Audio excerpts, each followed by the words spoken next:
Et bonsoir à tous et bienvenue dans notre épisode 2 de la French Tech. Donc ça fait plaisir de vous retrouver.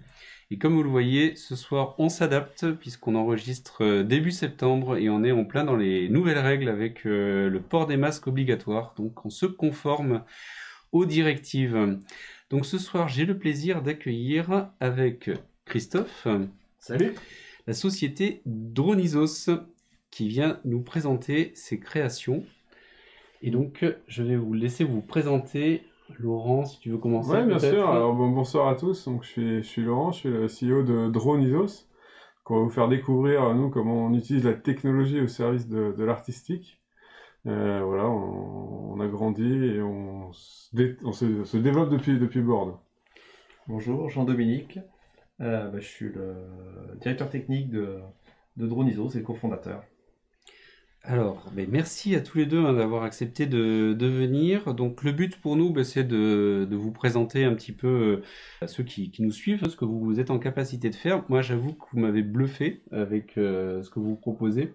Je dis ça, c'est pour faire un peu de teasing, pour que tout le monde regarde jusqu'au bout. Et comme à chaque fois, on fait une présentation en fait de nos invités, de la société, les innovations qu'ils apportent.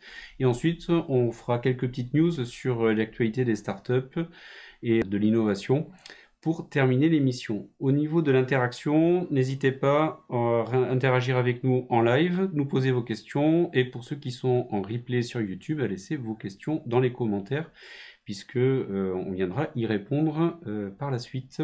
Donc c'est très important, n'hésitez pas. Je vous propose qu'on démarre et que vous nous présentiez un petit peu votre société, ce que vous faites, depuis quand est-ce que vous existez, et puis est-ce que vous avez grossi et où vous en êtes un petit peu dans votre cycle de développement. Le tout début de l'aventure, c'est Jean-Dominique qui la connaît mieux, parce que c'est vraiment à l'initiative de Jean-Dominique. Je peux vous raconter, ouais. Au début, c'était quoi, en 2016, je travaillais un peu à faire beaucoup d'innovations dans plusieurs domaines, et j'ai senti qu'il y avait quelque chose à faire avec des drones et faire des systèmes automatiques de vol de drones. Et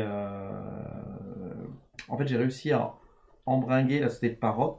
On s'est inscrit à une émission de télé qui s'appelle Britain's Got Talent à Londres. Et en un mois, on a monté un show de drone. Et c'était vraiment une course assez compliquée.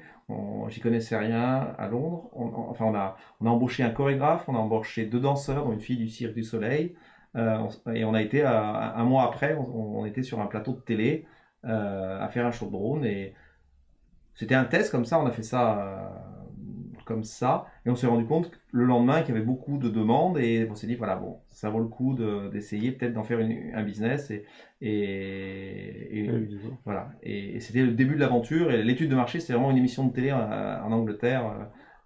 C'est fou quand même. Ça, c'était il y a un peu plus de 3 ans et demi, 4 ans. Un peu plus de 4 ans, je dirais. Ouais, c'était en 2016, en 2020. Et après, depuis, on a fait une boîte où effectivement on n'était pas nombreux au début. Puis maintenant, on est une grosse vingtaine, là, entre aussi des externes avec lesquels on bosse. Ça commence à faire beaucoup de monde, qu'on envoie aux 4 coins du monde pour faire nos spectacles. Et sachant ce qu'on fait, c'est on utilise des drones pour faire des spectacles, surtout en intérieur qu'en extérieur, c'est l'objet. Voilà. Et on essaye de les rendre le plus autonome, automatique possible. On va voir quelques vols après. Ouais. On avait peut-être quelques slides que nous avez envoyés. Donc, vous intervenez effectivement sur le spectacle de drone, mais en fait, ça, c'est le résultat final. Il y a plein d'étapes avant pour arriver là-dessus. Et donc, vous arrivez avec toute la chaîne complète pour présenter et proposer une solution complète.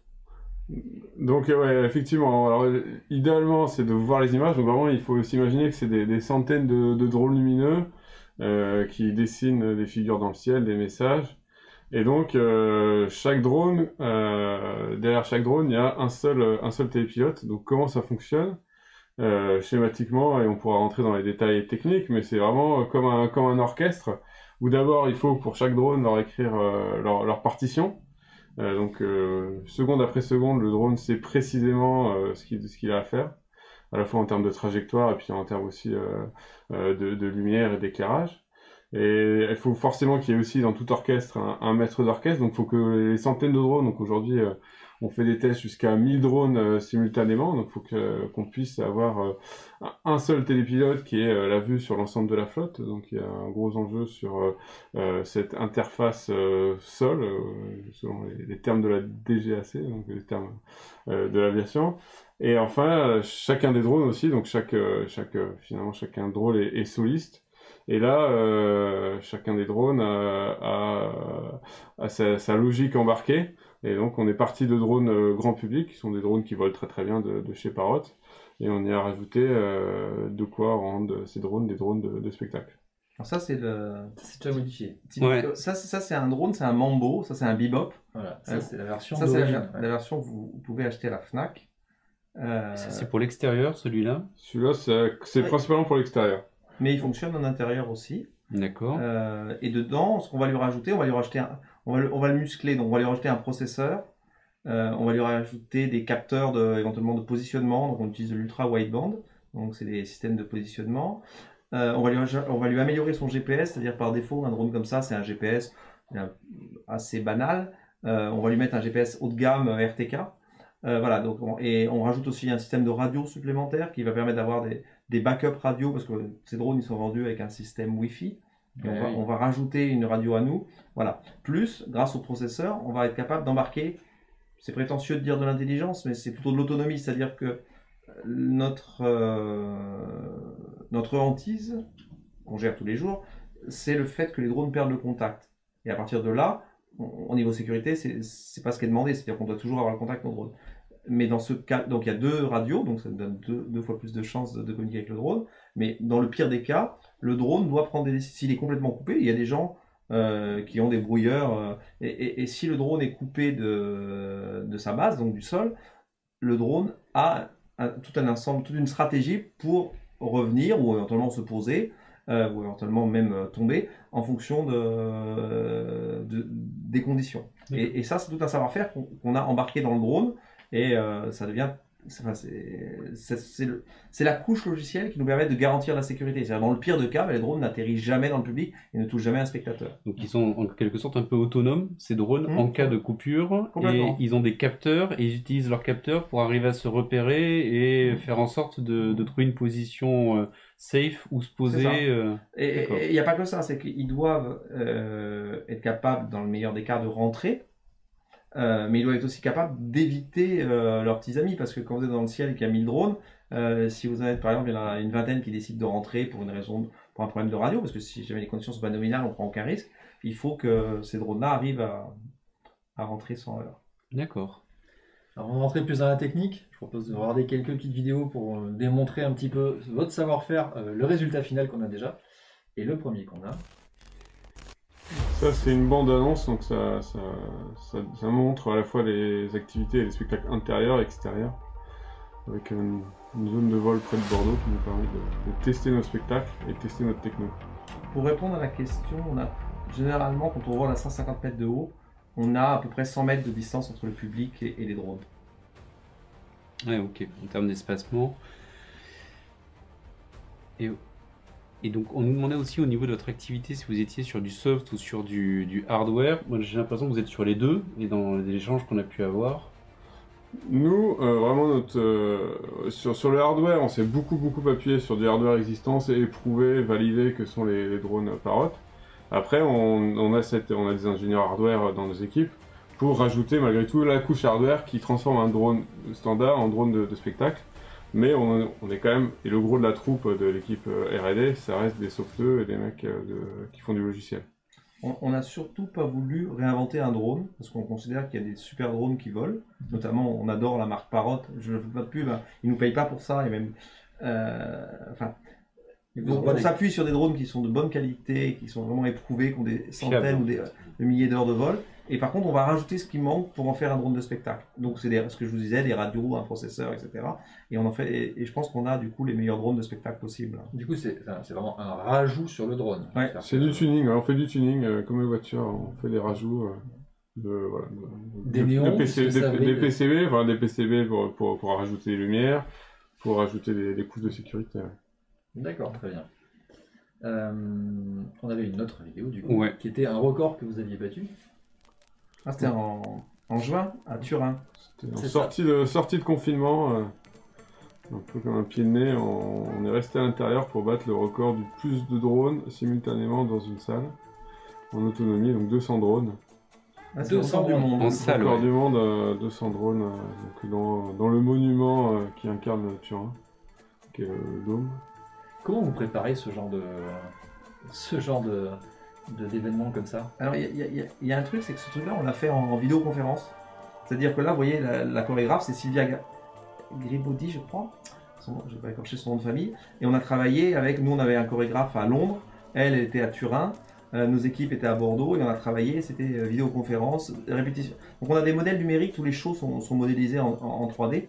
Donc on a travaillé sur des modèles 3D, et après, on a pris les voitures, les camionnettes, et on a été à Turin, et on a travaillé quelques jours, jusqu'au jour de la Saint-Jean. Mais je dirais 95% du travail a été fait sous Zoom.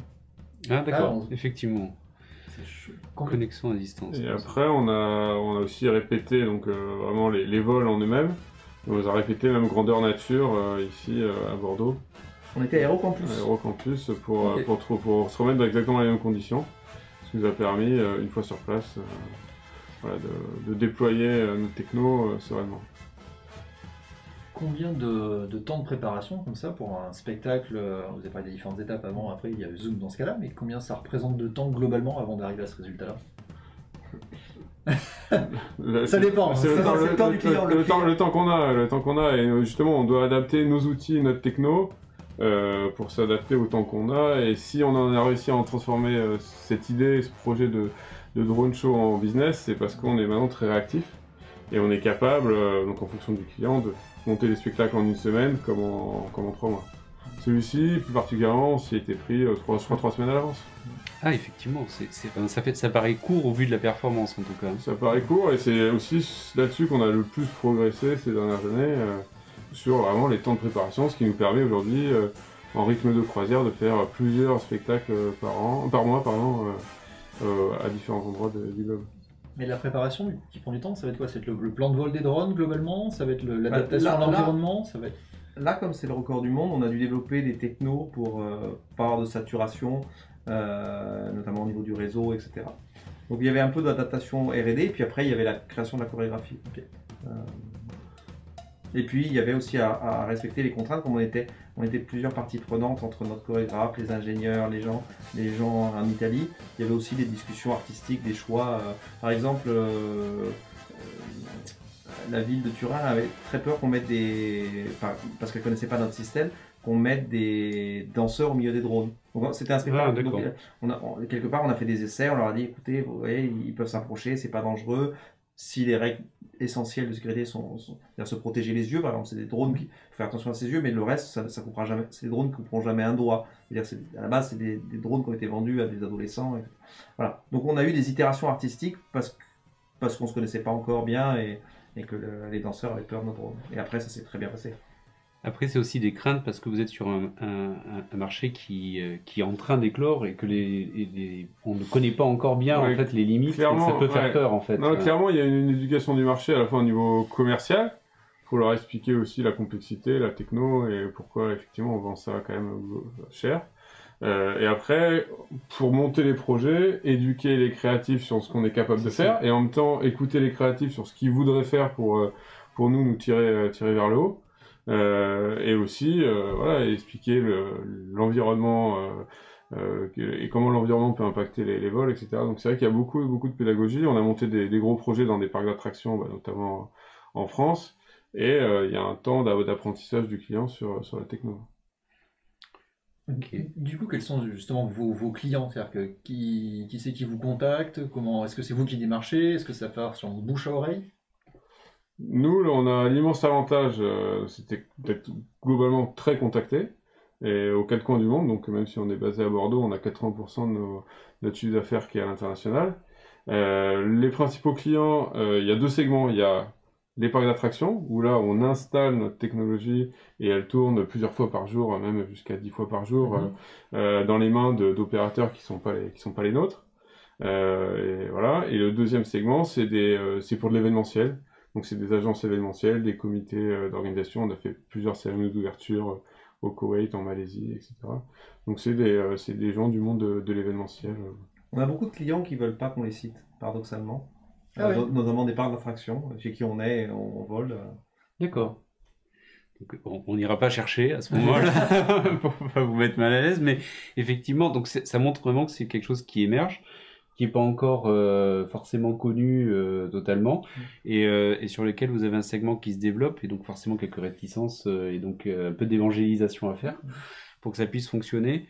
Et justement, mais dans la partie évangélisation, on a encore des vidéos à vous montrer pour que vous puissiez voir un petit peu ce que l'on a, ce que vous faites encore. Et il y a Nico Poppy qui fait des remarques assez pertinentes.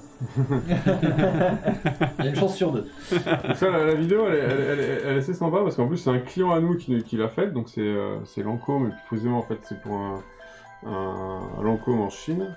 Et donc là on voit vraiment tout le process de création d'un spectacle, où effectivement ça commence derrière les machines pour écrire le spectacle, le simuler et l'implanter sur les lieux, et ensuite les tests sur notre zone de vol, où là vous voyez notre zone de vol près de Bordeaux, le décollage, et une fois que le spectacle est validé et dans la boîte, finalement ensuite il suffit de le répliquer, un peu comme ce qu'on a fait en Italie, de le répliquer sur le site en s'adaptant malgré tout au contexte local. Donc là en plus c'était un super site, c'était au parc de Saint-Cloud à Paris devant la Tour Eiffel. Donc Vous avez des conditions de vol, par exemple, des conditions météo, je suppose au niveau des vents, par exemple Au niveau du vent, nous on va pas au-dessus de 30 km/h de vent. D'accord. Bon, ce qui reste raisonnable et ce qui reste comparable d'ailleurs au feu d'artifice, notre divertissement outdoor. Et aussi on évite la pluie. La pluie pour D'accord. Oui, donc là on voit au niveau du ciel, et justement par rapport à des feux d'artifice, on voit la capacité de personnalisation qui est beaucoup plus forte, parce que là on fait des figures qui sont possibles à faire au niveau du feu d'artifice. Ça ressemble, mais c'est un métier qui est différent. En fait. C'est une prestation qui est quand même différente, même si elle se situe aussi dans le ciel et qu'elle illumine. Et on avait des questions sur les lumières que vous utilisez pour avoir ce rendu-là. En fait, c'est des lumières qui existaient déjà, que vous avez réutilisées ou Alors, première chose, le rendu, là, il est particulièrement bon parce que c'est une super équipe qui a fait ce tournage, mais dans l'ensemble, c'est toujours très mal filmé à la télé, parce que c'est des LED en fait. Dans nos drones, on met des LED, je crois qu'on a rouge, vert, bleu et une blanche. Donc on achète les LED les plus puissantes par rapport à la taille qu'on veut. Mais c'est un vrai problème parce qu'il n'y a rien à voir entre voir une vidéo et voir un vrai show. C'est un peu comme un feu d'artifice. Il faut le vivre en fait. Un feu d'artifice, il faut aller le voir en vrai. À la télé, ça rend toujours un peu moins bien. Et donc voilà, les LED, on a les 4 couleurs et on compose avec. Et donc on a je dirais pas qu'on a 16 millions de couleurs. En théorie, oui. Dans les faits, on a peut-être 65 000 couleurs sur des drones comme ça. Oui, pas mal. Oui, effectivement, c'est impressionnant. Du coup, oui, il y a tout un show en 3D en fait, mais du coup, quel champ de vision, enfin du coup, le positionnement du public, du spectateur, tout ça c'est pris en compte également, parce que j'imagine qu'on ne peut pas tous avoir le même rendu, le même résultat du show en fonction de là où on se situe. Complètement. C'est-à-dire qu'en fait, comme tout est modélisé en 3D, on peut simuler exactement la vision de chacun.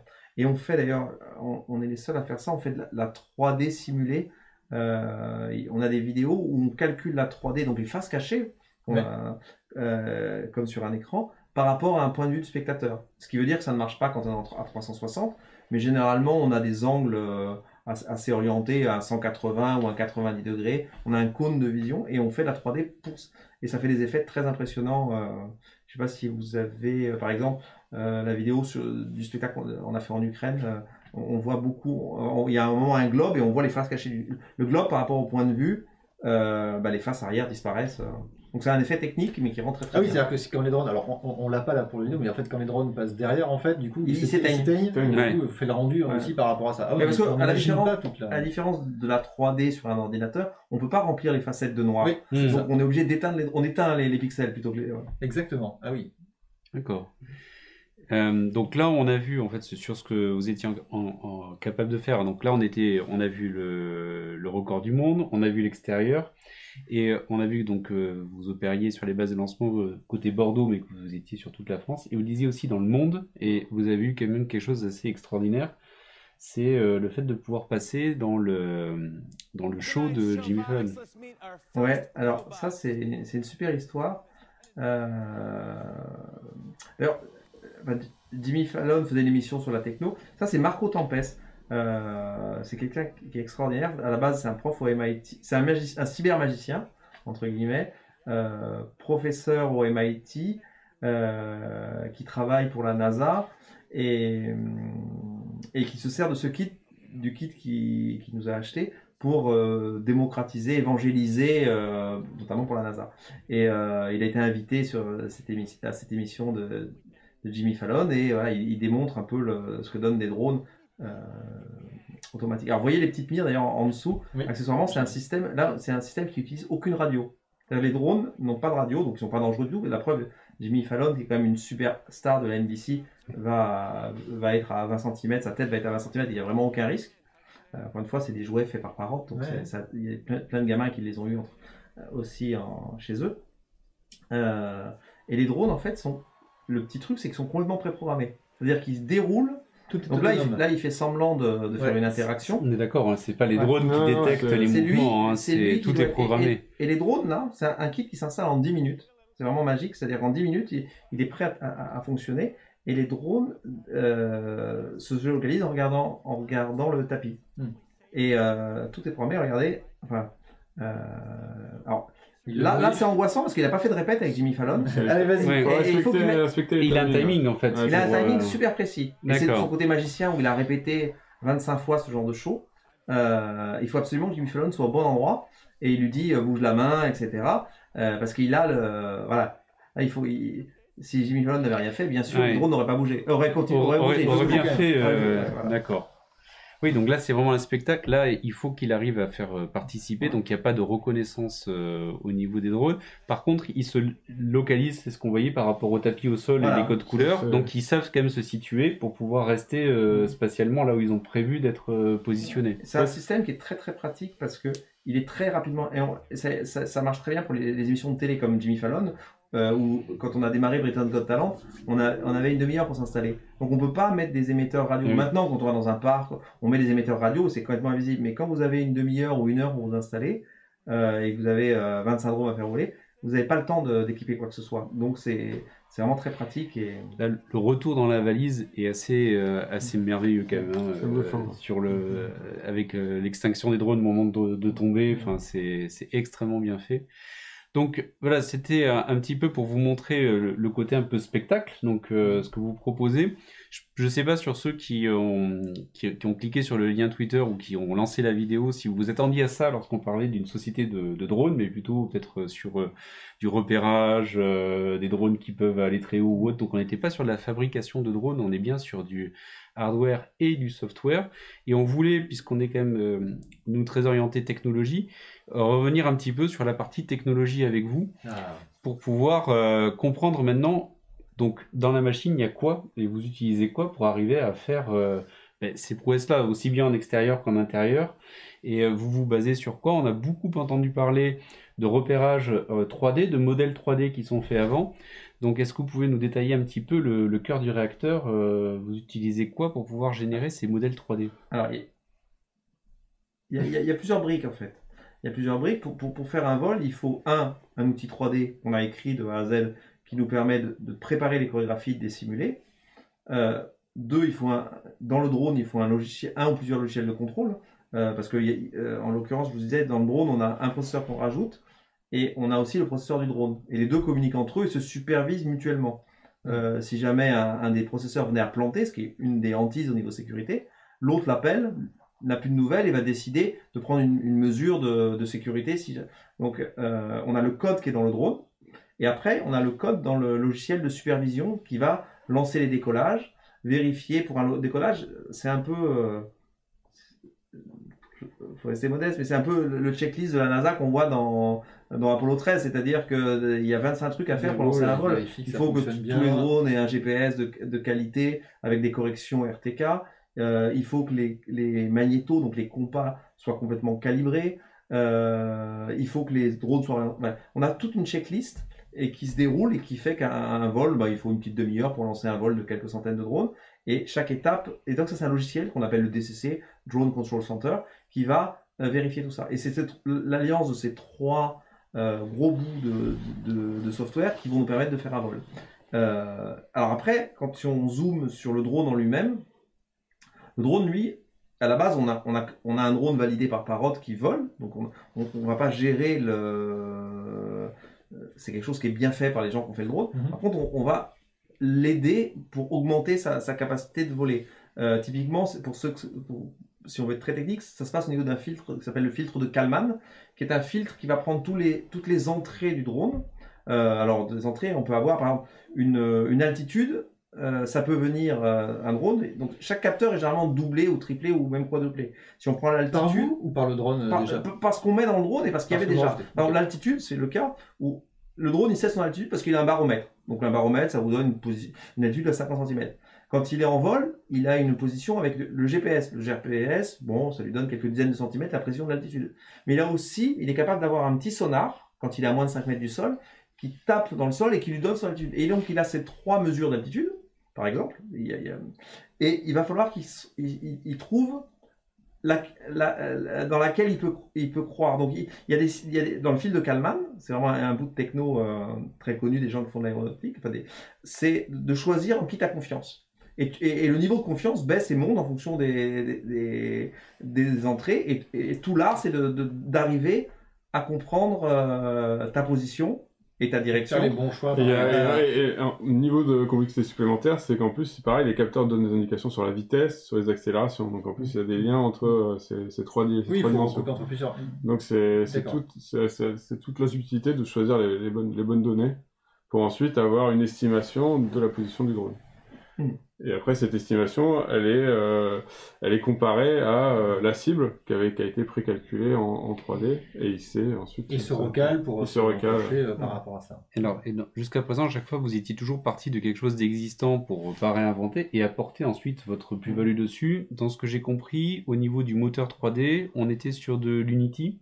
Oui, c'est pareil, sur le moteur 3D, on n'a pas réinventé la roue, et donc pour commencer vite, on a plutôt créé une surcouche d'Unity pour y intégrer les contraintes ou les besoins métiers qui sont effectivement rajoutés à la physique du drone dans Unity pour que les trajectoires proposées sous Unity correspondent à ce qui est faisable. Aussi, on a beaucoup travaillé sur des besoins qui sont très spécifiques à nos chorégraphies, c'est-à-dire de passer d'une figure A qui peut être un cercle à une figure B qui est un cube. Comment on répartit les drones et surtout comment on gère la transition entre les deux. Donc ça, c'est des algorithmes qu'on a développés nous en interne, qu'on a même brevetés et qui sont ensuite calculés et joués sur Unity. D'accord. Comme ça permet de guider un petit peu ceux qui nous suivent sur les technologies employées. Forcément, Unity, c'est connu assez largement et ça fait... je trouve que c'est super intéressant de voir comment réutiliser ce type de technologie-là. En plus, dans les briques, on a aussi une partie cloud sur Azure. C'est-à-dire qu'on a des calculs qui sont assez gourmands, notamment tout ce qui est calcul des trajectoires. Parce que c'est assez complexe quand vous avez, encore une fois, on vous le dit, en ce moment, on est en train de s'entraîner à 1000 drones. Les drones se baladent, ils ont une zone d'incertitude qui peut être de 50 cm, 60 cm, et il faut que jamais ils ne se rentrent dedans. Enfin, où la probabilité de se rentrer dedans soit faible. On a toujours un impondérable, c'est la météo. Un gros coup de vent à 100 km/h nous déplace notre. Donc tout ça, on calcule, on a un modèle de physique, et puis pour accélérer, aujourd'hui, on a des machines sur Azure qui vont nous résoudre cette trajectoire. On est d'accord, là, c'est du pré-calcul, hein, c'est pas en live. De toute façon, tout est précalculé. La partition, le drone, avant de partir, il sait ce qu'il doit faire. Okay. Et il le fait bien parce qu'il compare à chaque fois sa position estimée à la position où il doit être. Et il arrive à compenser. Donc même si par exemple il y a un gros coup de vent, effectivement, il va être déplacé pendant le coup de vent. Mais après, il va s'asservir pour revenir à sa position. Et éventuellement, il va se mettre en sécurité. Ouais, exactement. Est-ce que ça veut dire, du coup, dans ces simulations-là, où vous jouez cette partition-là, vous arrivez aussi pour insérer des conditions climatiques et tenter, du coup, de perturber la machine pour essayer de simuler comment ils vont réagir? Non. Aujourd'hui, on le fait pas. En revanche, ce qu'on fait, c'est qu'on arrive même dans les simulations à recréer l'incertitude. C'est-à-dire que, par exemple, on sait qu'on a des précisions GPS qui est liées au RTK, voilà, qu'on peut simuler pour voir les figures, même si la précision n'est pas à 0 cm.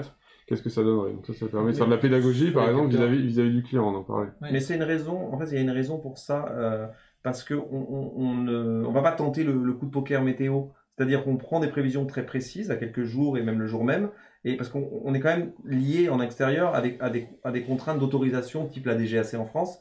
Donc on pourrait se dire, tiens, je prends le risque, il y a une bourrache à 40 km/h, je la gère. Mais non, en fait, on a dans les règles du jeu définies avec la DGAC, c'est si on a un risque d'une bourrasque à plus de 25 km/h, ben on décolle pas. Donc on pousse pas le bouchon trop loin, on a une plage d'utilisation, on regarde la météo et on vole dans cette plage. Donc on est dans une plage du coup qui est déterminée, c'est le vent moins de 25 km/h, on sait qu'on vole et que notre système est parfaitement fiable dans ces conditions. Ok. Autre point pour avancer sur les technologies que vous utilisez, forcément la communication c'est un point clé. Donc vous utilisez du Wi-Fi dans ce que j'ai compris, c'est ça, pour communiquer? Donc la radio principale c'est le Wi-Fi, et c'est du Wi-Fi d'ailleurs qui est natif sur les drones qu'on utilise. Et donc on s'est forgé une expertise là-dessus, puisque effectivement la meilleure sécurité c'est d'avoir le contrôle direct du drone, à la fois pour récolter de l'information et puis aussi pour agir, leur demander de revenir à la maison, même d'atterrir le cas échéant. Et donc oui, on travaille fortement sur Wi-Fi, et après on a rajouté On a une deuxième radio qui nous permet d'avoir de la redondance qui est demandée au niveau sécurité. Et en Wi-Fi aussi? Donc sur une autre fréquence. Okay. Et qui nous permet voilà, d'avoir un deuxième canal de communication au cas où le premier ne réponde pas. Voilà. Et puis en plus, si jamais vraiment le drone, on perd sa com pendant un certain laps de temps, il a quand même cette petite intelligence ou des logiques embarquées qui font qu'il sera jamais dangereux. Et on parlait tout à l'heure d'improvisation où souvent on nous demande mais vos drones finalement est-ce qu'ils précalculent en vol? Au contraire, à la fois les gens du monde du spectacle et puis même les autorités aériennes, en fait, ils aiment pas tellement l'improvisation. Oui. Et ils préfèrent au contraire que ce soit déterministe et que chaque soir, ils voient le même vol. Bien sûr. Et là, au niveau des technologies utilisées, dans ce que j'ai compris, donc il y a un serveur, il y a peut-être même un back-end. On est sur quoi en termes de techno, pour le coup? Comme framework, on a pris du JS, donc à la fois du Node pour le back et du Vue pour le front. Voilà, c'est de la techno web. Qu'on a publicité. Ça, c'est pour la partie centre de contrôle, de supervision pour l'opérateur. C'est ça, ouais. Ça a été développé 100% en interne et optimisé pour à la fois être le plus modulable possible, parce que on a des technos de localisation qui sont différentes. Donc on a des serveurs pour que les drones se repèrent en intérieur qui sont liés à l'ultra wideband. En extérieur, on doit se brancher sur des technos RTK. Voilà. Et après, sur les drones, c'est souvent du C, c'est de l'embarqué. C'est de l'embarqué, ça en général. Ouais. Alors l'embarqué, on en fait plus que sur les drones, puisqu'on a aussi alors je vous ai passé les détails, mais on a des kill switch, donc des boutons qui ont aussi un firmware. Donc un firmware, quand vous appuyez dessus, ça doit killer tous les drones. Donc on a des bouts de code embarqués dans des périphériques. Il n'y a pas que ce qu'on voit, il y a du hardware aussi autour. Il y a du hardware, des Arduino, des Raspberry, on a toute une chaîne de petits devices qui nous aident. On a une station de calcul, une ou plusieurs stations de calcul RTK. Là aussi, c'est de l'embarqué. Il y a une chose qu'on n'a pas évoquée, donc ça c'est pour toute la partie soft. Par contre, toute la modification dont vous parlez, c'est quelque chose que vous faites vous-même en fait. C'est-à-dire que vous développez ce kit-là, mais vous faites aussi l'adaptation sur les drones, c'est-à-dire que vous faites le montage, l'assemblage de tous ces drones-là chez vous. Alors ouais. L'idée c'est quand même d'avoir une R&D qui conçoit et qui écrit, qui valide. Et ensuite, on s'appuie sur des partenaires, même des sous-traitants qu'on source même localement ou même en Chine, qui ensuite industrialisent les produits en masse.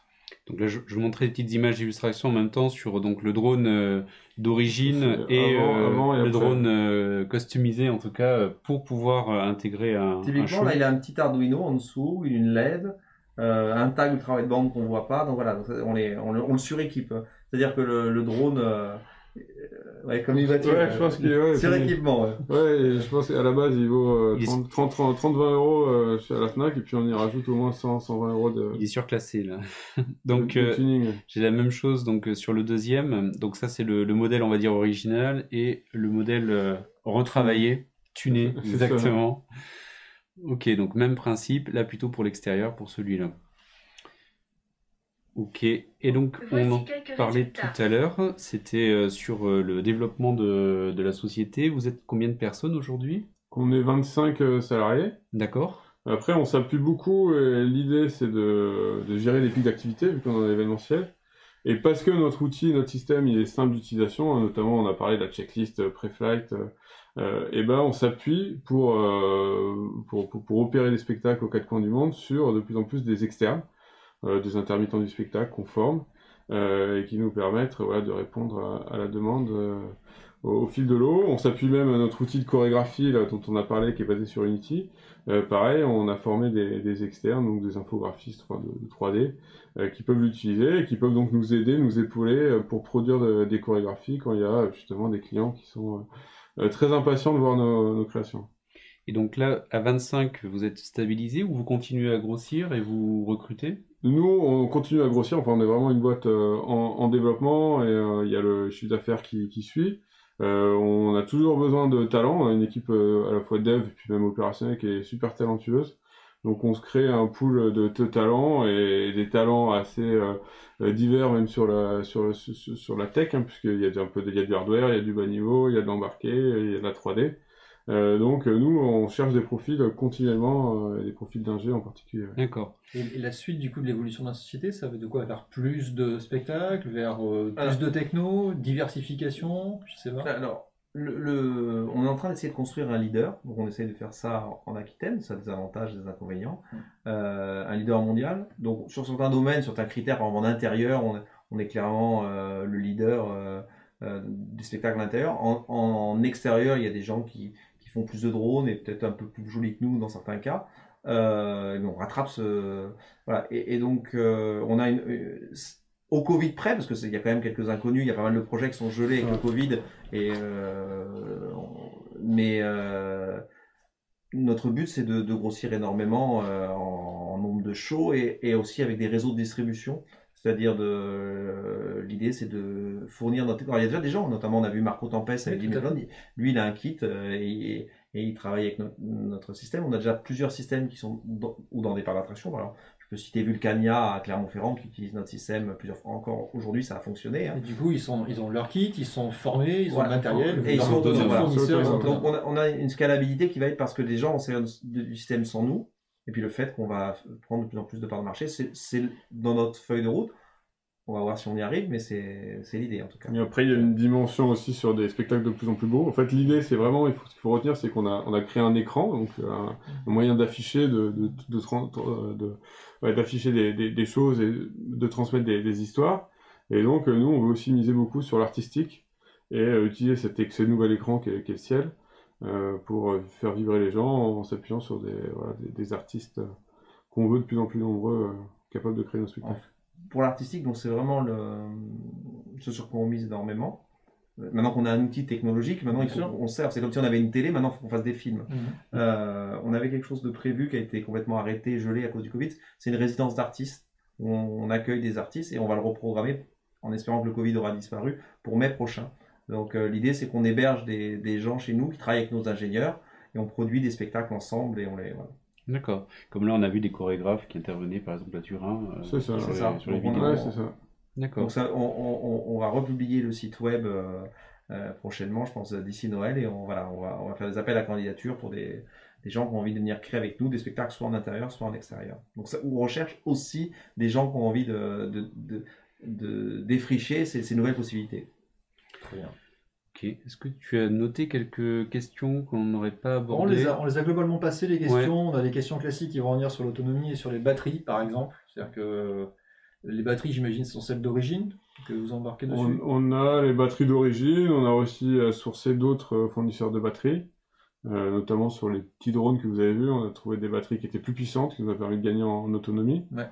Après, aujourd'hui, c'est pas limitant parce que de toute manière, un spectacle, même extérieur, un feu d'artifice, ça dure 15-20 minutes. Et c'est cette durée-là qu'on est capable de tenir, nous.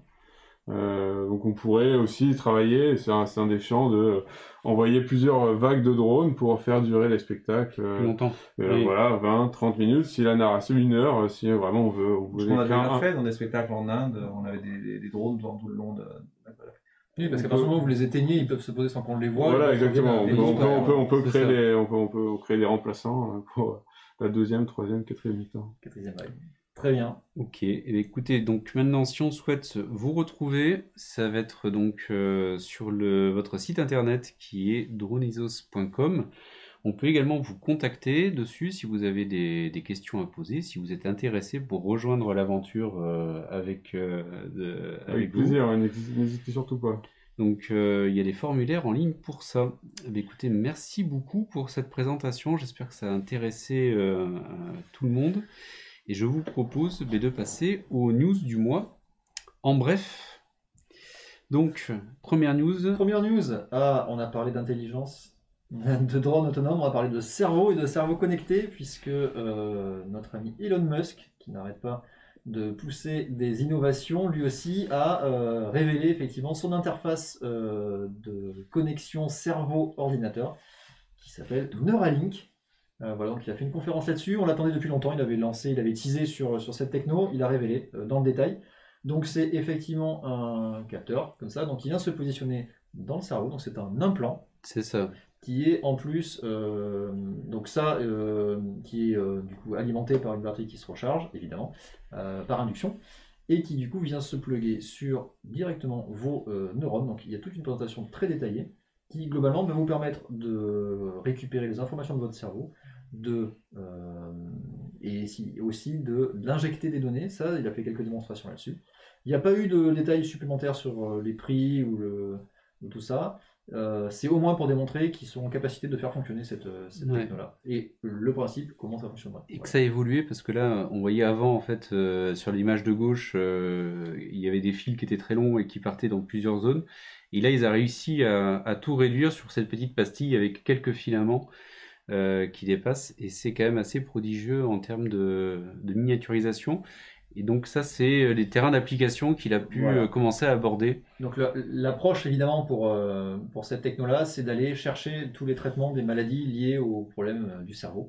Donc les pertes de mémoire, d'audition, la paralysie évidemment, et je vous passe tout ça. Mais du coup d'aller comprendre comment fonctionne le cerveau pour traiter ces maladies-là qui actuellement sont assez complexes à traiter. Voilà. Ok, bon, petite news en bref, hein, mais c'était juste quand même on pouvait pas ne pas parler de ça en termes d'innovation.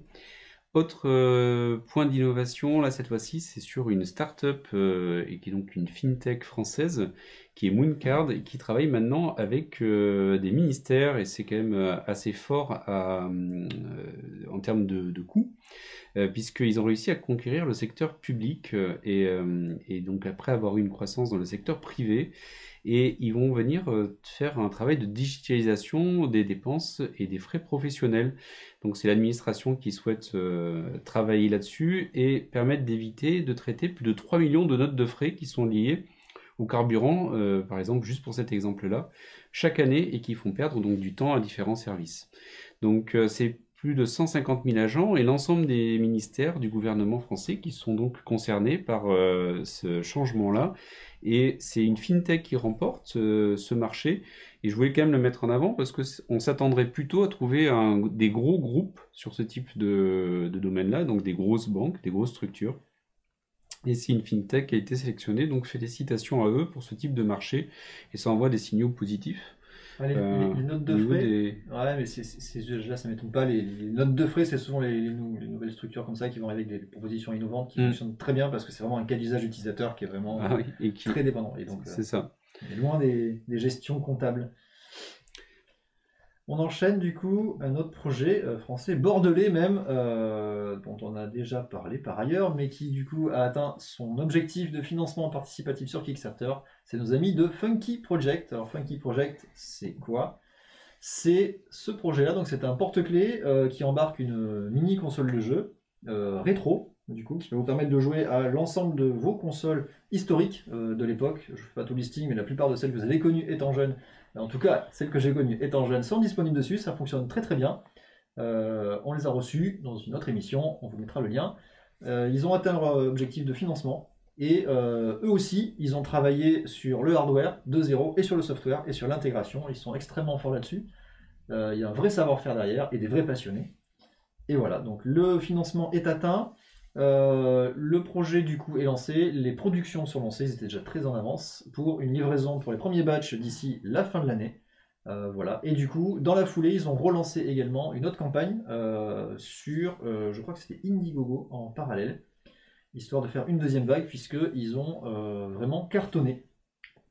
Voilà, donc vous pouvez le retrouver. Donc au total, ils ont récupéré 128 000 € à peu près sur les quelques milliers qu'ils avaient demandé, 1600 globalement contributeurs, donc une vraie réussite sur ce projet-là. Et on est bien sur l'innovation parce qu'au niveau matériel, ils refont tout, en fait, ils recréent. Hein, c'est assez extraordinaire ce que. Alors, ce ils qu'ils arrivent à designent faire. complètement du coup Ouais. le hardware de la console. Alors, ils vont utiliser des processeurs qui existent. Par contre, toute l'intégration, y compris le PCB du coup de la carte, est faite par eux. Le choix de l'écran, enfin tous les éléments qui sont très importants pour le joueur, du coup, les boutons et les écrans, ils ont apporté une note très particulière là-dessus, et notamment la qualité et la vitesse de rendu derrière ça. Voilà. Si ça vous intéresse, on vous mettra le lien dans l'autre vidéo où on détaille ça techniquement avec eux. Vous allez voir, c'est passionnant. Voilà, un résultat qu'on attend avec impatience pour pouvoir le tester en version finale. Allez, on enchaîne sur une startup qui est Eating Drinks et qui a donc atteint 400% de financement sur Ulule, donc c'est quand même assez extraordinaire. Ça a été financé le 28 juin avec une campagne de financement. Et donc, qu'est-ce qu'ils proposent? Hop, je vous mets une petite image pour pouvoir illustrer. Donc, ils vont proposer en fait tout simplement de pouvoir faire de l'éthique autour de tout ce qui est vinification et donc sortie de produits de vin. Et donc ils vont s'appuyer sur des vignerons certifiés bio et donc avec une agriculture raisonnée. Ils vont avoir tout un packaging avec des matériaux recyclés et donc toute une démarche qui va assurer un bilan carbone à 0 pour la sortie des différentes de leurs bouteilles. Et donc ça a été plébiscité. Et c'est accompagné par le village Baïséa au niveau des startups. Et c'est également un projet qui participe au programme Act for Impact de BNP Paribas, qui soutient et qui accompagne ce type d'entrepreneurs sur Ulule. Donc bravo à eux. Et donc maintenant le challenge c'est d'arriver à mettre en œuvre ce qu'ils ont proposé. Et ils sont bien partis pour... Et on finit avec dans le vin avec un nouvel incubateur qui est dédié au vin, à la vigne et à l'œnotourisme, donc avec Bernard Magret qui a lancé ça. Donc là encore c'est sur Bordeaux, vous l'avez compris, on est également sur Bordeaux, mais on n'est pas que sélectionné quand même sur Bordeaux.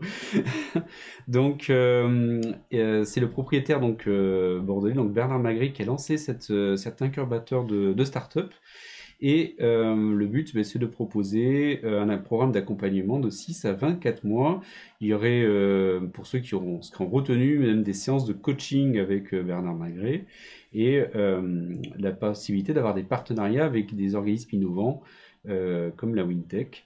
Donc assez intéressant pour tous ceux qui veulent se lancer et qui cherchent un lieu propice pour pouvoir partir dans ce type de secteur d'activité-là. Mais c'est une belle occasion et une belle opportunité à saisir. Donc tous les détails, c'est sur le site internet et je vous mettrai le lien dans la description. Voilà. Et on espère y recevoir, ça serait intéressant de parler de Wintech et d'innovation dans le vin. Exactement, ça serait extrêmement intéressant. Le site internet de la French Tech. Et sinon, comme toujours, pour pouvoir nous suivre, vous avez le Tipeee avec STD Renegade et le Twitch Prime. N'oubliez pas, donc cette émission est produite via l'association Studio Renegade et donc on vit grâce à vos financements, donc et notamment les Twitch Prime. Donc venez, abonnez-vous au niveau de la chaîne et venez comme ça apporter votre contribution et permettre de financer ce type d'émission, mais également plein d'autres émissions qui sont produites par la chaîne. Voilà, si le décor vous a plu, vous allez le retrouver dans plein d'autres émissions qui sont aussi produites ici, grâce à vos financements et à vos soutiens. Et pour voir tout ce que l'on fait, une seule adresse, studiorenegade.fr. Très bien, mais merci à vous d'être resté avec nous en live. Merci pour l'invitation. Merci pour l'invitation. Et on se retrouve dans un mois. Ça marche. Merci à tous. Ciao, ciao. Au revoir. Au revoir.